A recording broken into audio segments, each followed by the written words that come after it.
Hello everyone and welcome to the webinar. This is Arun Sharma from midas, and I'll be conducting the webinar today for segmental bridge construction, and today we'll be talking about balanced cantilever bridge construction.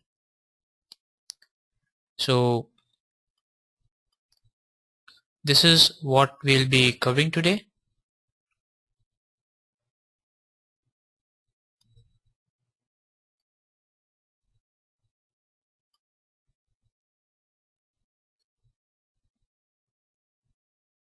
Kindly bear with me, there is a lag between my transmission and your reception, so I'll try to match the two. So this is what we'll be covering today. First we'll be creating the geometry from scratch, and for this we'll use our free cantilever method or balanced cantilever method bridge wizard, which will allow us to create the geometry, construction stages, assign sections and tendon profiles along with loading to the structure. Then we'll apply time dependent material properties to our bridge and then assign the superimposed dead loads to the structure. Today we'll be just focusing on construction stage analysis in midas civil and thereby moving on to the results.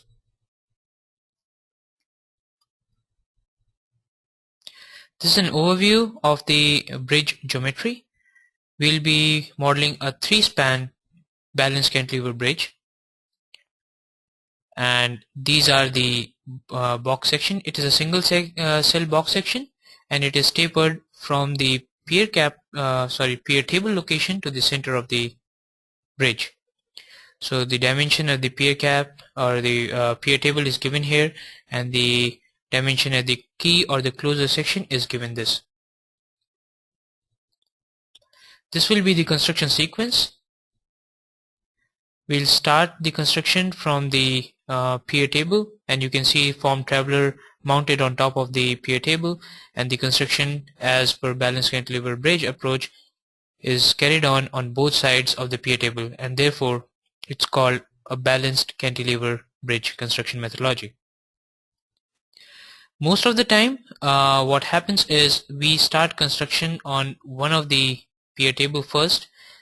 When we are halfway through the span, we start the construction from the other end. So there often exists a lag between the two pier tables. midas civil is capable of considering such kind of real field scenarios, of considering these time gaps between the construction of different segments. And also one more thing that you can note here is the form traveler. When the form traveler is erected at a particular location, then that means that it is pouring the concrete for the subsequent segment, and then when the concrete sets, it is post tension, and then the form traveler moves to the next location.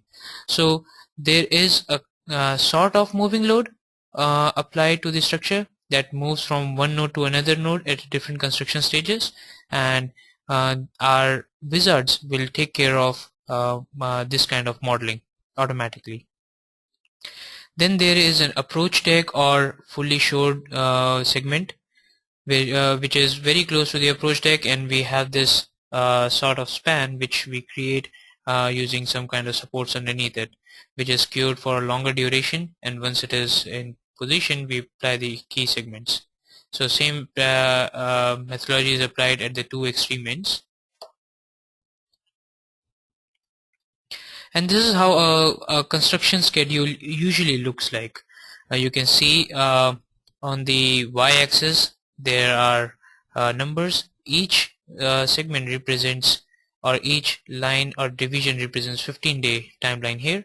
So you can see that the pier table has 1, 2, 3, 4. It means it is 60 days the total construction time for the pier table, or the curing time. Then for each segment we have given, if you look a little closely, it is 12 day per segment that we give. I beg your pardon, each division is for 12 days. So each segment is given 12 days, and in this 12 days we are giving 7 days for putting up the formwork for each segment, and 5 days is given for curing of that segment.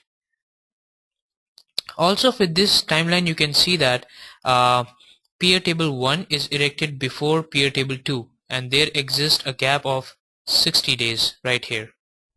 So you can see they're starting at different time intervals, but the key segment is placed after certain duration when the pier table 2 construction has been, or the segments related to pier table 2 have been completely erected. So I'll show you how the program takes care of such kind of scenarios. Also, this is the fully showed segmental part of the bridge, which is again cured for 60 days and then erected, and then the key segment is poured, which is cured for 10 days.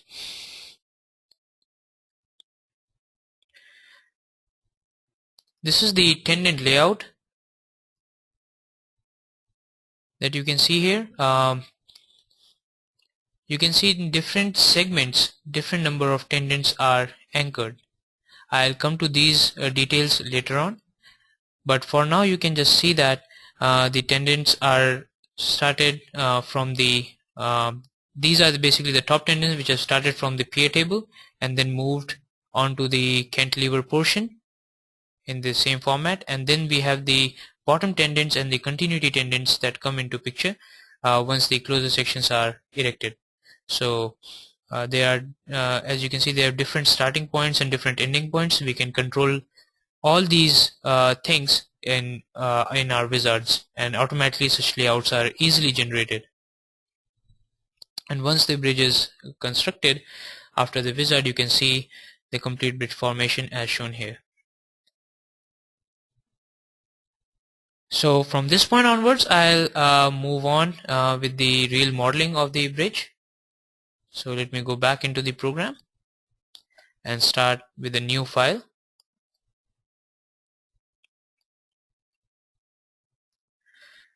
I'll click on model, but before that, as a thumb rule in Midas Civil, you should always click on Works tab, because it will show you the progress that you have made so far in your model. So you go to Model, then you go to Structure Wizard, and then select FCM Bridge. FCM stands for free cantilever or fixed cantilever method, but it is more commonly or popularly known as balanced cantilever bridge. So that's why don't get confused by the name FCM. It is the same thing. Now on this wizard we have 3 tabs. The first tab is model, second is section, third is tendon. So on the model tab we define the overall geometry of the structure. Now this tab in itself is very crucial, and various layouts can be possible using this tab efficiently. You can start by defining the material properties for girders and the pier, and the pier section you can define here. You can specify what are the number of segments in the fully showed method or the segment of the bridge, what is the dimension for the closer or the key sections, how many segments are there, what are their lengths in zone 1 and zone 2. If the bridge is symmetric, then zone 1 always forms the outermost segments of the last span, and zone 2 are all the interior segments. But if it's asymmetric, you can have zone 1 and zone 2 defined separately as left and right side of the pier table. I'll come to these details a little later, but before that allow me to start with the material property definition. So to start with materials, I'll just click on this button with 3 dots. It will prompt this dialog box where I can click add to define the material property, or if you have a given set of material property that you want to use, you can just click on import button and import it from the previous project that you have with you. So I'll bring in the material properties for C6000 grade concrete and the steel material for tendons, and then I'll click OK. Upon hitting OK, you can see that under Works tab the material properties are updated, as well as in the properties dialog box. Then I'll move to the section tab. I can either click add and define my sections here, or I can just click on import button and import it from the previous project, what all sections I need. So I just need the peer sections as of now, so I'll select all the other sections and take out from the selected list and then click OK. So now you can see there's just one peer section that we need. You can double click on it and see the properties. It is 70 by 320 rectangular section, and then click close. So we have defined the material for girder and pier. We are using same grade of concrete. You can use different as well. Then we have defined the pier section. The stage duration, as I mentioned, for each segment we'll give 12 days, 7 days of putting of formwork, 5 days of curing. That makes it 12. Number of piers will be 2 since it's a 3-span bridge. It's a cast in place construction. If you want to do a precast sections, you can use the other method as given here, PSM. For today we'll focus on cast in place. Then if the bridge has some kind of curve, you can just click on the radius, select its convex or concave and enter the radius, and the program will generate a curved bridge for you. For the time being we are sticking with the straight bridge. Then you can enter the pier table dimensions,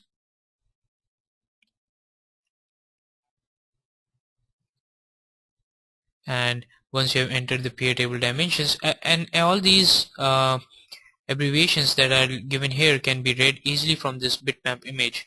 What they mean, where are they located, what is the significance, you can easily relate with this image and then go back to your drawings, see these parameters and easily enter them here. Let's say you don't want to have same type of pier table, or if you want to have different type of pier table at different piers, so you can just click on advanced and then define different type of pier tables for different locations. Since we have 2 piers here, it is automatically defining PT1, PT2, pier table 1, pier table 2. But if there are 4 or more, it will create that many number of pier tables, and then you can define whether it's a single diaphragm, it's a double diaphragm, and all those variations are possible here. But right now we'll just stick with the given values. Then click on pier table placing, and then you can specify when when is the second pier table erected, or what's the lag between these two placing of these two tables. So as I mentioned in the very beginning, it is 60-day time lag, and then I'll click define. So you will see PT1 and PT2, there's a time difference of 60 days. Then come to K1, that is a key segment. As you can see, K1 forms the exterior most closure section, and K2 forms all the interior closure sections. So you can enter the dimensions or the length for this closure section, which is 78.75 inches here. And then again, as I mentioned, if you don't want to use same length and you want to have different lengths at different locations, you can click on advanced and then modify the same here. Then come to the pier. The height, as you can see, H represents the bottom of the pier table to the support location for the pier. So that will be the complete H, which is 1575. And see if you want to have a twin pier system, that is twin columns under one pier table, you can enter some value for C, otherwise you can leave this value as 0. Today we will be having a twin pier system or twin column pier system, so I'll enter the value of C here. Now you need to enter the fully shored segmental portion. So L means on the left side, R means on the right side. So if they are asymmetric, let's say this have more number of segments on the left side and the right side has less number of segments, so you can modify these right here. But for this case it will be one section of 78.75. then we'll have 4 sections or 4 elements of 167.5 inches, and it's a symmetric bridge, so I'll just copy them and paste it in FSM for right side as well. Now coming to zone 1 and zone 2. Zone 1 will define how many elements are there and what is their length. For our case, it is this value is 12 segments of 187 inch each, and since it's symmetric, I'll just copy and paste it right here. Now if you don't want to obey or want to have different number of segments or asymmetric bridge, then you can go to advanced, and then since it's 2-pair right now, you will have this 2-pair, but otherwise you will have all the number of pairs that are there in your bridge, and then you can define different zone 1 and zone 2 on either side of the pair. Now coming to member age, this is very important because this determines how many days you have given for the concrete to acquire the strength, or how many days you have done the curing of this cast in place concrete. So for FSM we'll give 60 days, for the key segments we'll give 10 days, for pier table 15 days, for segments 5 days, because 12 days is for the entire construction stage for each segment, and 5 days is given for curing of concrete, so 7 days is for the form work. So you can interpret from here that how we control the age of the segments. And then the pier age is 100 days. This means that when the loading will first come onto these segments, the concrete has acquired this much maturity, and where this maturity is used for analysis, I'll point it out little later when we define time dependent material properties. Then click OK, and so this completes our first tab. Now moving on to the second tab, where we need to define the section.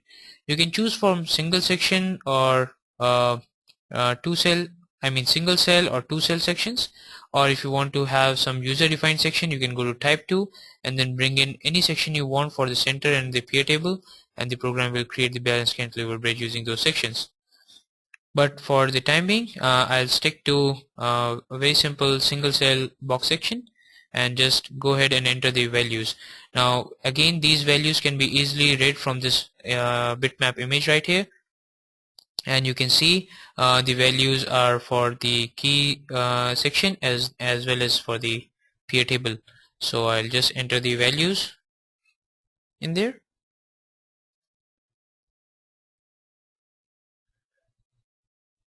Six 6.22, 10.25, 13.78, and these values can be very easily read from your drawings.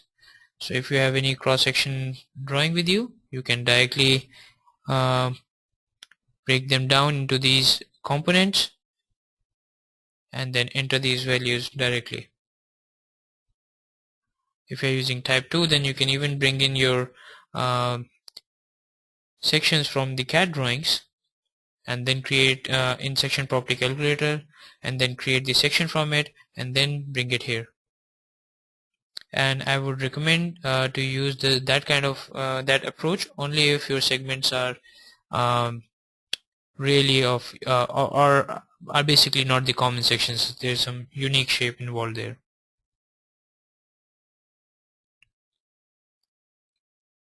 Otherwise this is a lot easier approach. So once you have entered these parameters, you can just click on drawing, and then it will show you the two sections that are created.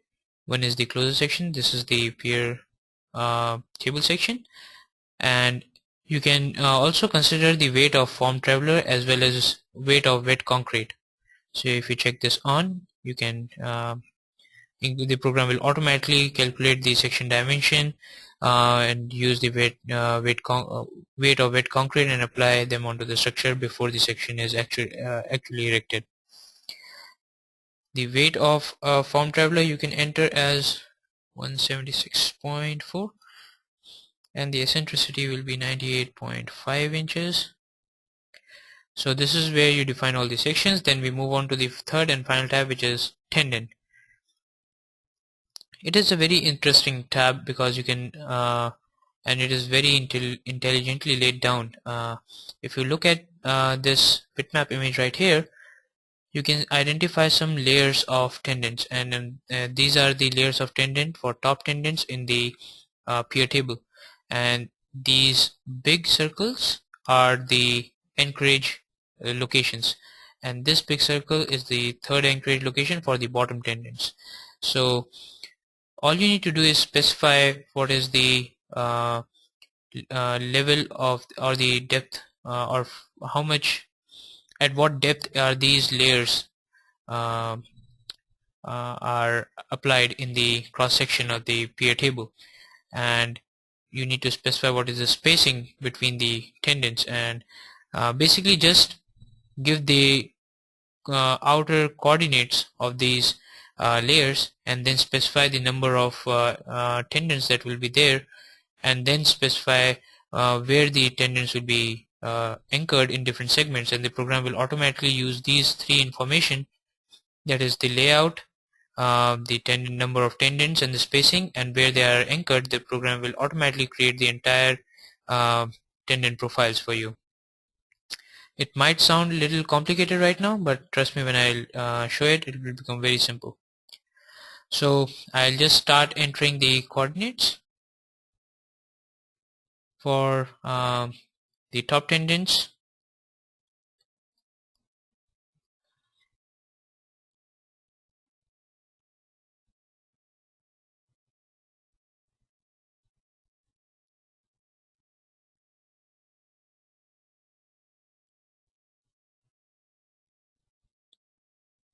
And this particular step requires a little bit of uh, thinking and work that you have to do in order to break down the entire profile that you have um, from some DXF format or some other Excel input.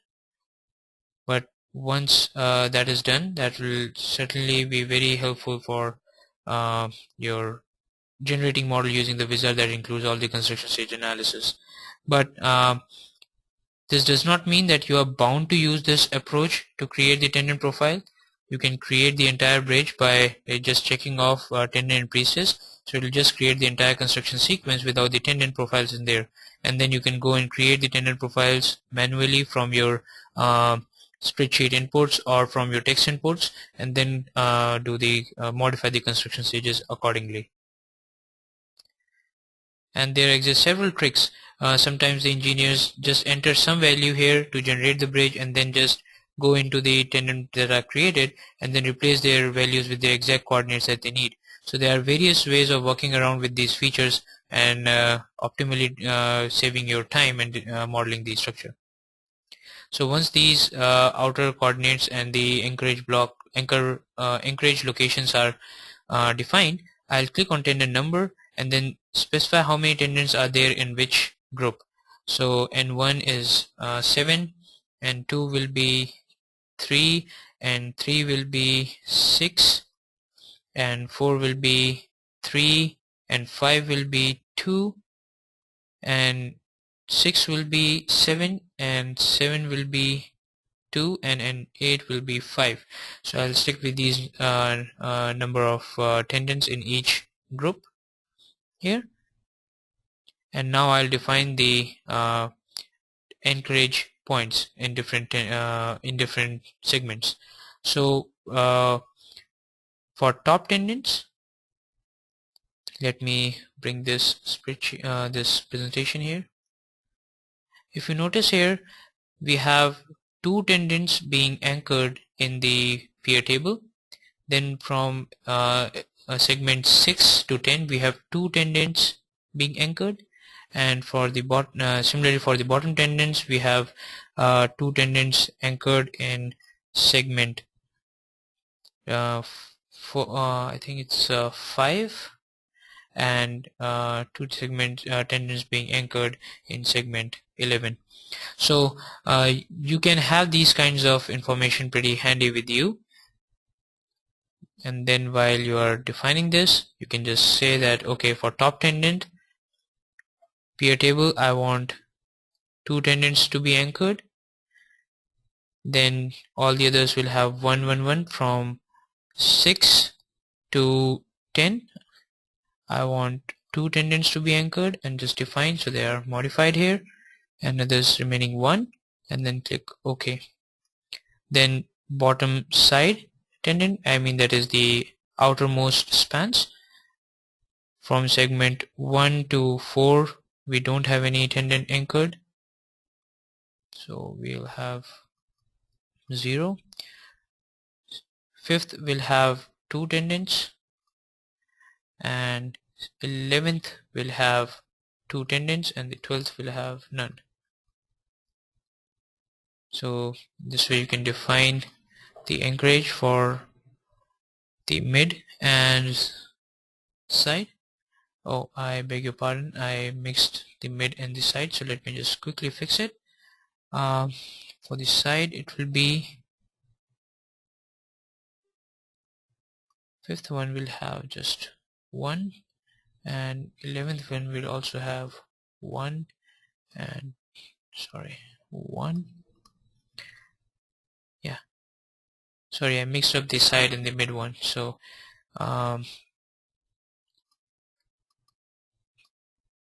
click OK, because if as I remember, insides all are just 1, so there are no 2 tendons being anchored in different segments. Whereas in mid we'll be having first 4 to have no anchors, then 5th to have 2, 11th to have 2, and 12th to have none. Click OK. So these 3 things will define the tendon profile for you. You can select whether you want to grout the top tendon at the very precessing step, or you want to grout them in the following construction stage. So like we do in the field, we we tension the tendons, and then while this next segment is being erected, the grouting team does the grouting. So you can control that kind of behavior here. Sometimes we do post tensioning of 3-4 segments together and then grout them in one shot, so the pre-stressing step can be different and the grouting can be like 2 or 3 steps later. And you can also specify where exactly your anchorage block is located. This is the variation in the cross section, and this is the variation in the length of the segment. So if you say 0, this means it is at the very beginning of the segment, and 1 is at the end of the segment. So you can choose any fraction from 0 to 1 where you want to define your anchorage block. If you are dealing with web tendons, you can just check on web tendons and enter those web tendons also. But for balanced cantilever bridge, we will not be using it for now. And then we'll define the tendon property. So you click on this button, you click add, you enter the name as tendon. In midas you can handle all kinds of tensioning. It can be pre-tension, post-tension, or external tendons. So we are dealing with post-tension here. You can select the material for tendons. You can enter the total tendon area. So just by clicking on that button with 3 dots, and then you can select the strand diameter, let's say 0.6 inches, and entering the number of strands, let's say 19, and then clicking OK, the program will automatically calculate the nominal tendon area and enter it here.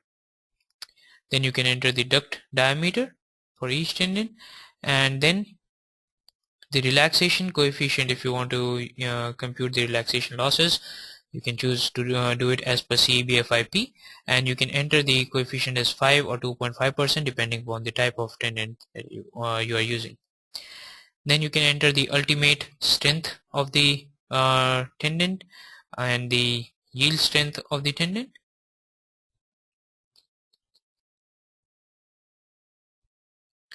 And the curvature friction factor, since it is post tension, so we'll have all these losses: curvature friction factor, wobble friction factor. You can enter these values precisely, and then the anchorage slips, which will be 0.235, sorry, 0.235. So 0.235, and then you can select whether you want to have bonded tendons or unbonded tendons.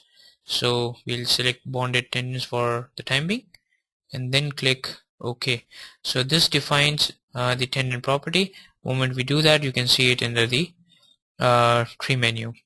So, and you are allowed to use any kind of different tendon properties for top and bottom tendons. Right now we are using just one property. And then you have the jacking stresses. So for the top tendon we want to have 0.72 times of the ultimate stress, and for the bottom also we will have 0.72 times of the ultimate stress. You can choose to have from the yield stress also if you want, and these stresses you have already I mean the strength you have already mentioned in the tendon property.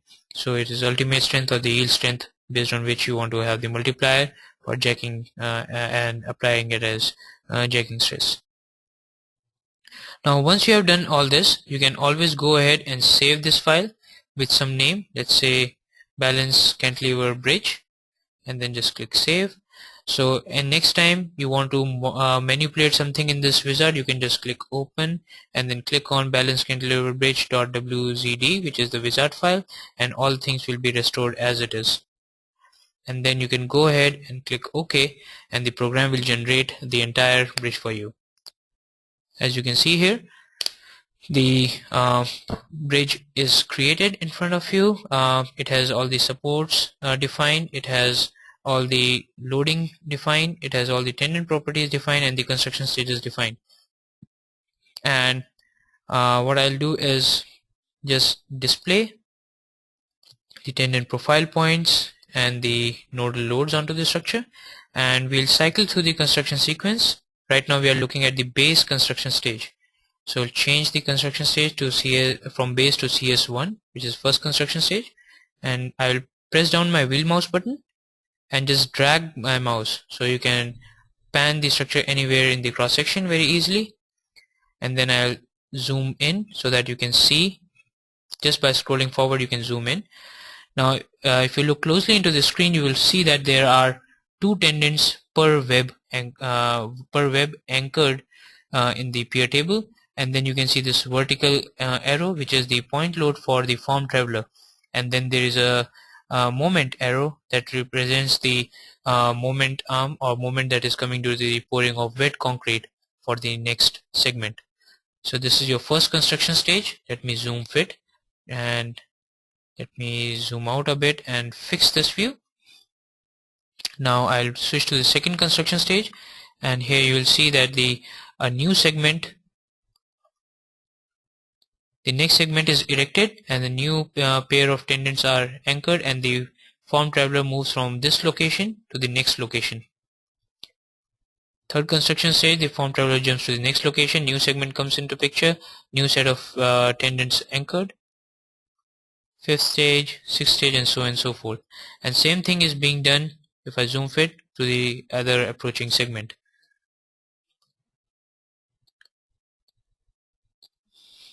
Right now it appears that they are constructed simultaneously, but there exists a time load that the program is applying internally, and later on you will see the time load that goes to increase the age of the segments associated with one of the pier caps by that much duration. So that effects are automatically taken into account. So now I will switch to the front view or the elevation and cycle through the constructions stages. So in 14th stage, when you see the approach deck or the fully short segmental span is erected, the continuity tendons are placed on the side, I mean on the outermost spans. So basically here it shows that if I zoom in here, this is the bottom mid or bottom side tendons. At the top you have top tendons, and at the bottom you have bottom side and bottom mid. Bottom mid will come in the middle span or the interior spans.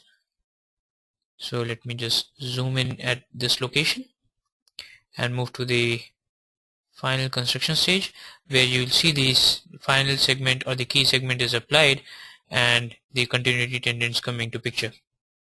So the complete engineering concept of such construction methodologies have been built into this software, so you can completely rely on the models that are generated through these wizards and then tweak them a bit based on your requirements and then use it. So I'll show you how we can manipulate these models easily. Let me clear the view by clicking on initial view. Nice view. So what I'll do is first define the time dependent material properties. So right click, go into properties, and then click on time dependent material, creep and shrinkage, and then click add, and then add the name as C6000.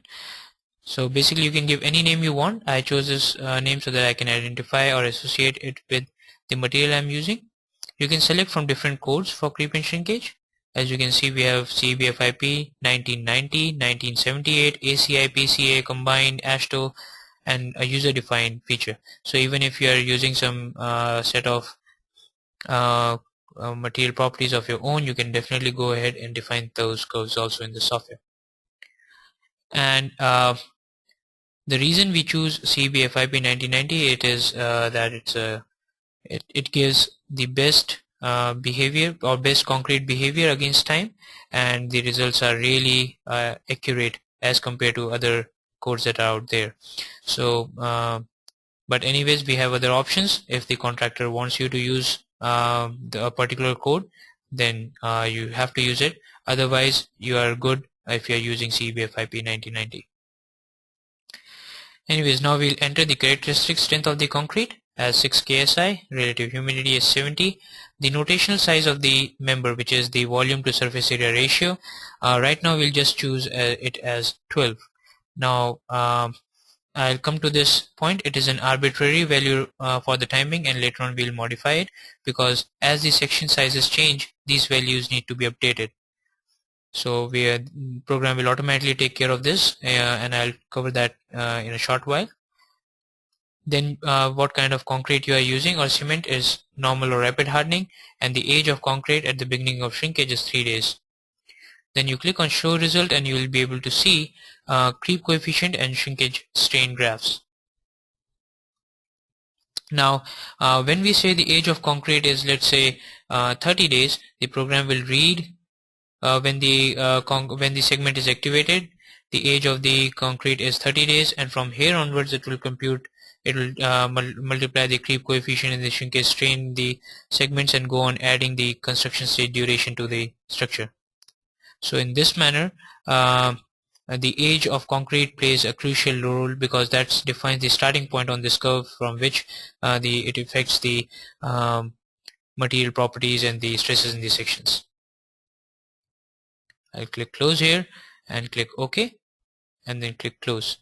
If you are using different type of materials, not just one, you can define several different time dependent material properties for creep and shrinkage. And similarly, if you go to properties, you can define time dependent material compressive strength gain curves. Then you click add here, enter the name, again C6000 I'll use. It can be either code dependent or it can be a user defined. So if you have your own set of parameters, you can just copy paste from these spreadsheets to generate these curves. But for code defined, again you can use ACI, CBFIP and others. I'll stick to CBFIP, and here you need to enter mean compressive strength. This is something peculiar to CBFIP. It is not the characteristic compressive strength, it is the mean compressive strength, which is characteristic compressive strength of the concrete plus standard deviation, which is delta F. So I'll enter 6, which is the characteristic compressive strength of the concrete, plus 1.16, which is the standard deviation or the delta F usually for the concrete. Then you can select what type of cement it is and then click on redraw graph to generate this graph, and then click OK and click close. And age of concrete plays the same role for compressive strength as I mentioned for the creep and shrinkage. Based on the day's duration, when you are activating with what age, the program will read the value from there and then carry on. So age of the segments do play significant role. Now we have defined these two material properties, and now time dependent material properties, we'll associate them with the actual material that we are using. So I'll go for time dependent link and then select the creep and shrinkage and the compressor strength gain curve that I just defined and associate with the grade C6000 concrete that I'm using, and then click add or modify. Then I'll scroll down and click close. So basically in this manner you can define time dependent material properties, and as I mentioned, the notational size of the sections keep on varying, so you need to update them manually, but the program can do it automatically. So right click, go to properties, and there exists an option called change element dependent material property. So I'll click on that and then click on select all. Basically it will select the entire structure that is visible on your screen, and then click for notation size of the member, code is CEBFIP, and then click apply. The moment you do that, the program calculates all the notation size for each and every segment and then generates it into a table. So if I click on this button with 3 dots, I'll be able to see the notation size for all the sections. And when the program is computing the behavior under a different time or for creep and shrinkage, basically when it is computing the section properties, the program will automatically replace the value that we entered in the very first dialog box while defining the creep and shrinkage with the accurate calculated value. Again, a very time-saving tool. Having done this, now we'll apply some additional loads onto the structure. So I'll go to the elevation, right click, select loads, and under loads I'll select element beam load. Now here as point to be noted, in construction stage analysis, every load, boundary group, and structure has to be placed in boundary group, load group, or structure group. So I'll define a load case name first by clicking on this button with 3 dots and enter the name as SDL. And since this load will be applied during the construction stages, I'll define its type as construction stage load. And then click add and then click close. Then similarly I'll define the load group. I'll click on the button with 3 dots, enter the name as SDL, click add and then click close. So now under the load group name I can scroll down and select SDL, and under the load case name also I'll select SDL. So basically this load case is being placed under this load group, and this load will be applied to the girders only. So I just use single select and select the entire girders. It will be a uniformly distributed load. I don't want to have any eccentricity assigned with it, so I'll just check off eccentricity and enter the value. Now the units are kips per inch, but the value that I have is in kips per foot. So what I'll do, instead of multiplying it by 12 times, I'll just change the units to foot and enter the value directly as minus 2.31 kips per foot, and then click apply. The moment I do that, you can see the loading being applied to the structure, and then I can click close here, and now I have applied the loading and assigned it into a group. Now I'll tell you where and when this loading will be applied. So I'll click on this button that is define construction stage, and let me first show you the construction sequence, how it is generated. So you can see the construction stage name, the duration. We have 3 tabs: element, boundary, and load. So at element tab it has 2 divisions, one is activation, one is deactivation. Activation means out of all the structure groups that you have, you can activate certain groups, and when you don't want them, you can put them under deactivated list. And until and unless you take out something or deactivate something, it is carried forward to the subsequent construction stages. And if you recall, the age of the peer that we entered was 100 days. So the program has automatically entered that. Group 10 and group 20 represents the peer table with the age of 15 days. Then come to boundary, you will see the supports and the elastic links and the loading, self weight, form traveler load, wet concrete weight, and the pre-stressing for the tendons in peer table.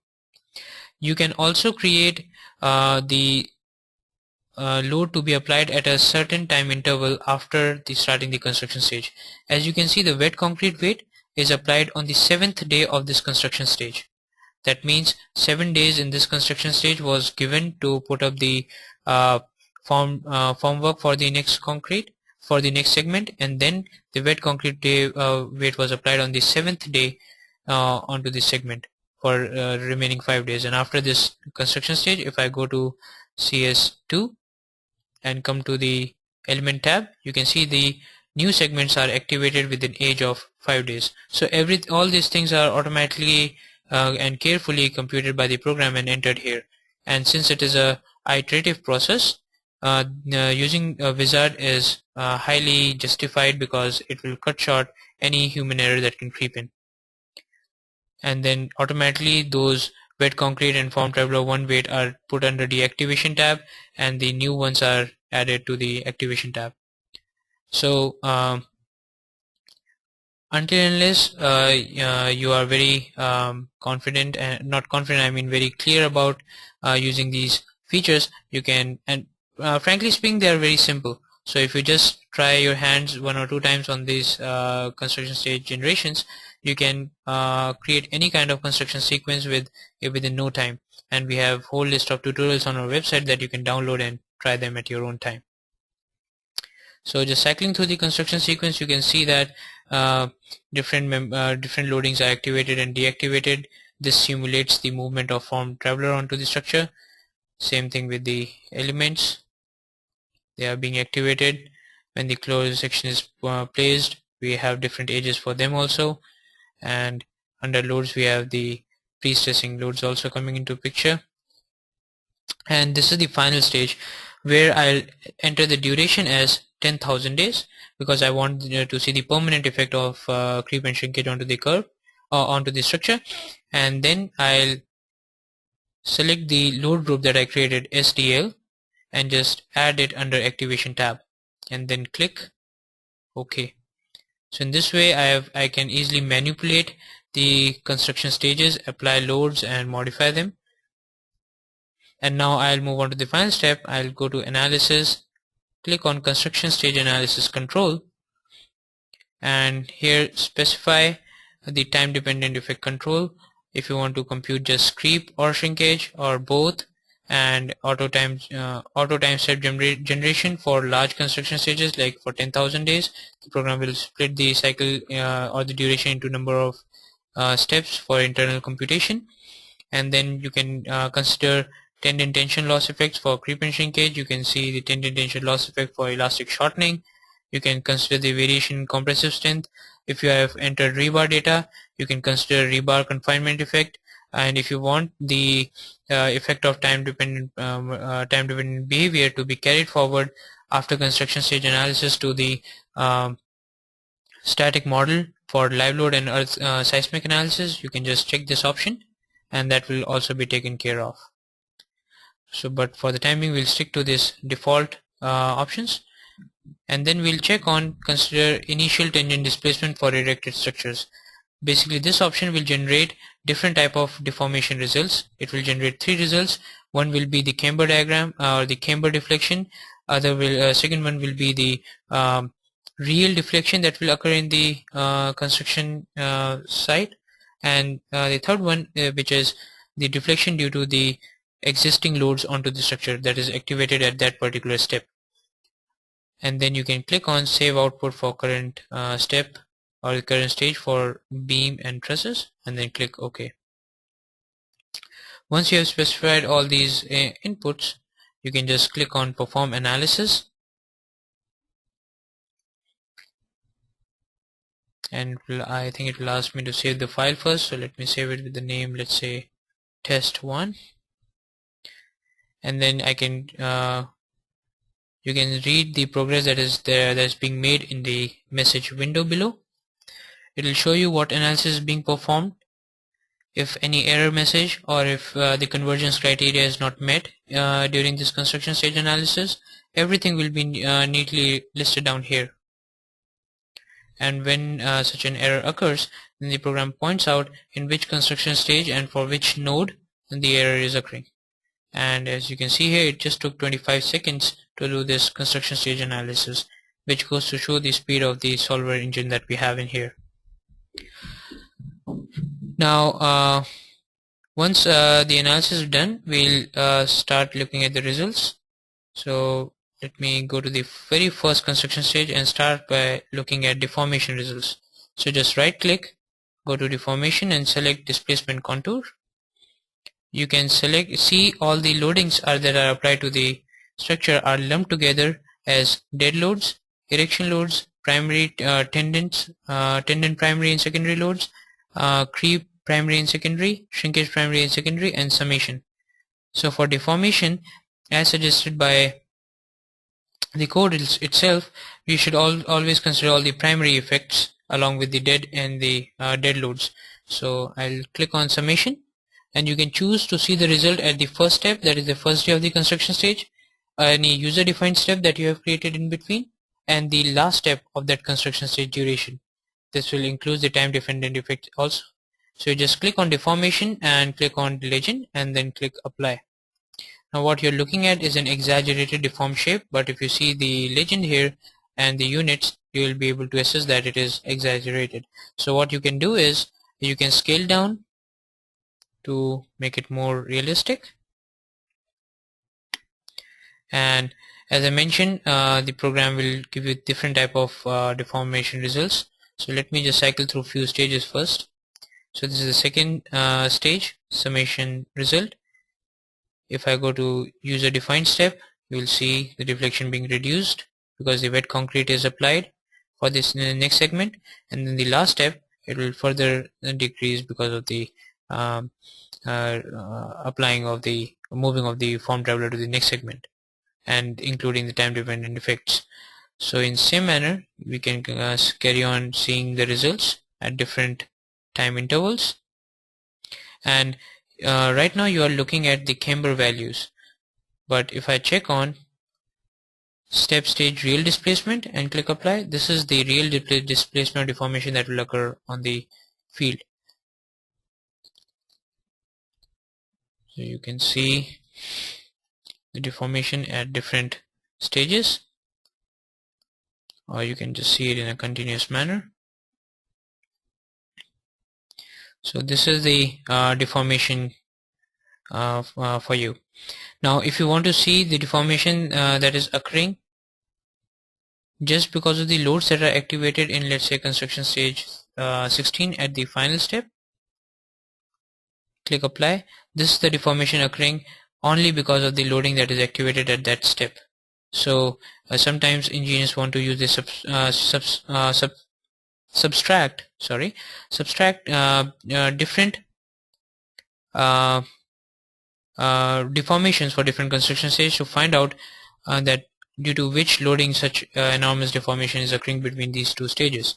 So these kind of small manipulations are no longer needed in the software because they are very well integrated in the software. And if I check off construction current step displacement and just click apply, this is basically the camber value that should be considered while erecting the structure.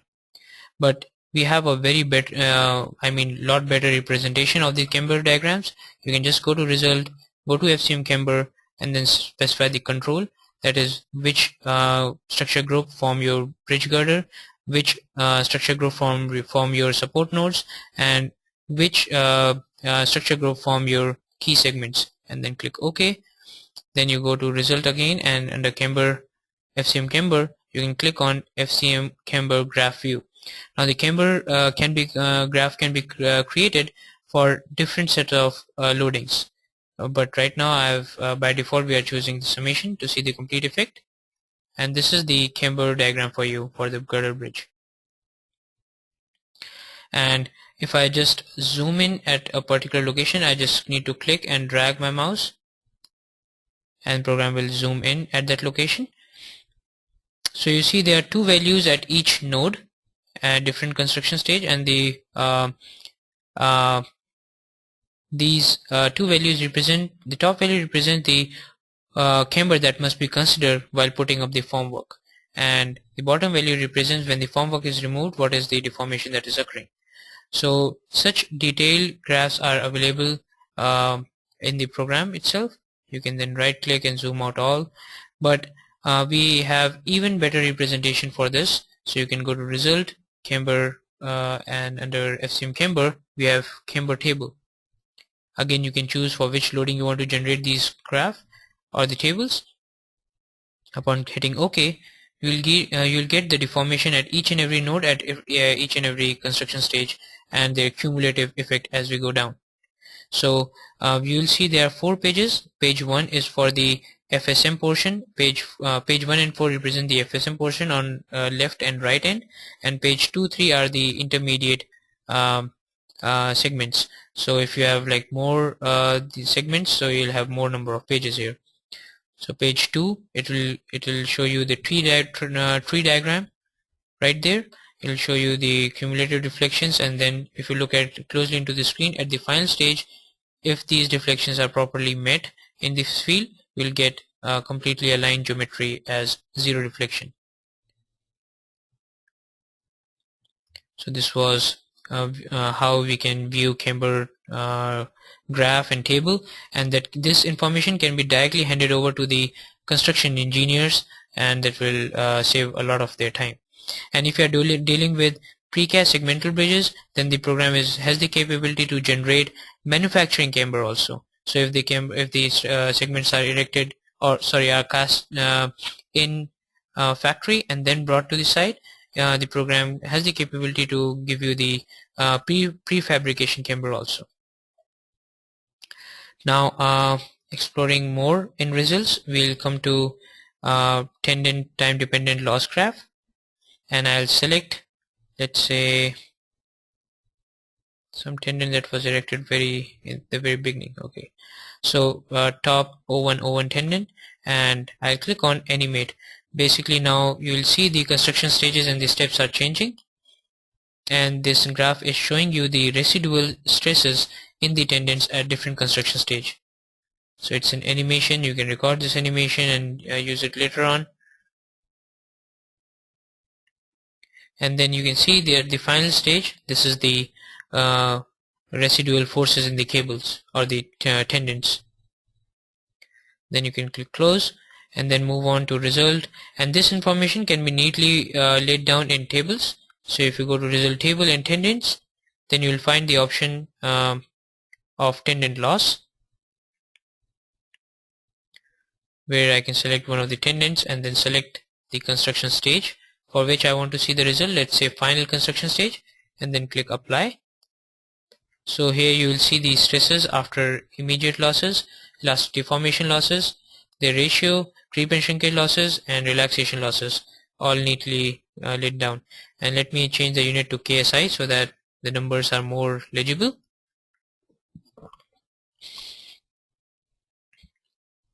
And this information can be directly exported to Excel from here, or you can generate the graphs from here, or you can make it into a dynamic report table. Then other tendon results include tendon coordinates. So no matter how the tendons were generated in the program, you can obtain the coordinates for the tendons in the global coordinate system directly from here, and this information can be used for generating your tendon profiles or directly given to the field engineers. Then we have under tendons we also have tendon stress limit checks. Now this feature allows you to check the tendon stress at different locations.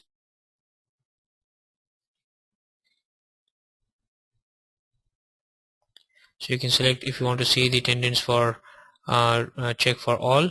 I'll click OK. Then you can specify at anchor how much is the how much should be the stresses away from the anchorage, and at serviceability or at service limit what should be the stresses as a multiplying factor of the given ultimate and the yield strength of the tendon material that we have defined. So once you specify these limits, you can just click OK, and the program will show you in red if any tendon is yielding at a given location.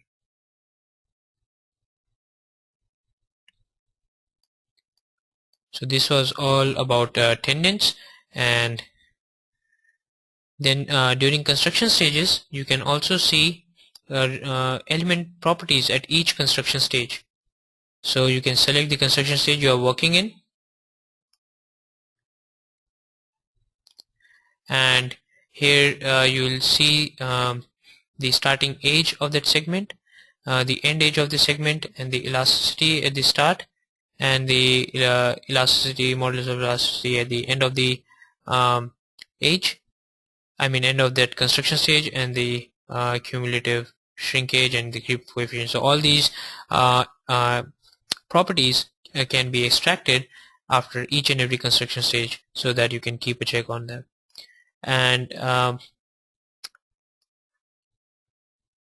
moving on, this was the element properties. Then similarly we can see the bending moment diagrams throughout the construction stages. So you can just go to forces, you can go to beam diagrams, you can select construction the load case and what step you want to look at, and then the program will show you the bending moment diagrams right there. You can turn on the legend and see their values. Let me change the units to Gibson foot so you can appreciate it more.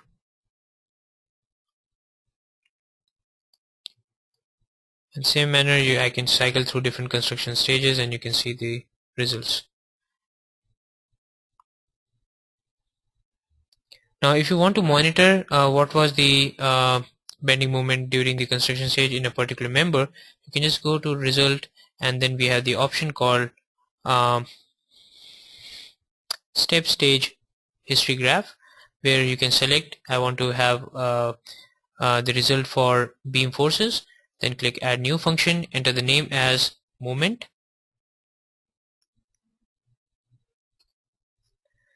the element number, let's say I want to have focus on element 19 here, and at ith node then I want to monitor moment Y, and then it is a multi-case, let's say, and on the x-axis we'll have the stages, and then I'll select all the loads that are there and then click graph. So the program will list or draw the graph for each and every loading with different color, and throughout the construction stage you can see what is the bending moment value in that particular member. So this is one way of generating graph. Then same thing you can do with stresses. You can right click, go to stresses, you can see beam stresses, PSC, which is precast or pre-stressed concrete. So you can select the load case that you want. You can select 10 different points on the outer fiber location where you can generate results. So if you want to see the results at the top fiber location, you want to see the result for sigma xx summation, and you want to check on the legend, then click apply. The program will show you the stress values for due to dead loads on the top point. Then positions 3 will be the bottom fiber.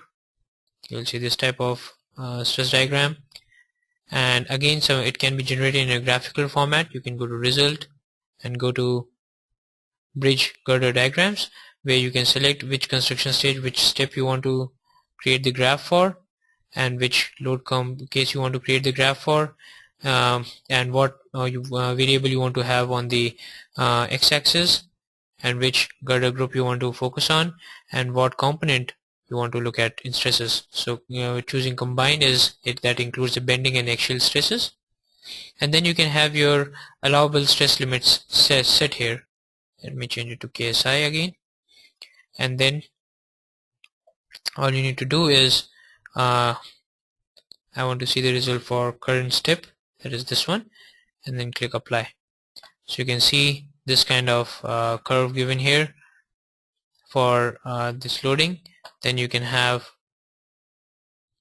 for other load cases as well. You can have summation if you want, and then you can see the value for summations, and this is the bending moment for the summation, and these are the limits that you have defined, and the program has generated the limits for you. I mean, this is falling within the limits as of now. So this kind of elementary checks can be made before you move on to final precise concrete design, which we are going to cover in the tomorrow's session. So that was all I wanted to cover today, and if you have any questions, I can take a few right now. Otherwise you can write to me and give me the feedbacks about this seminar. You can find my contact details on your screens now.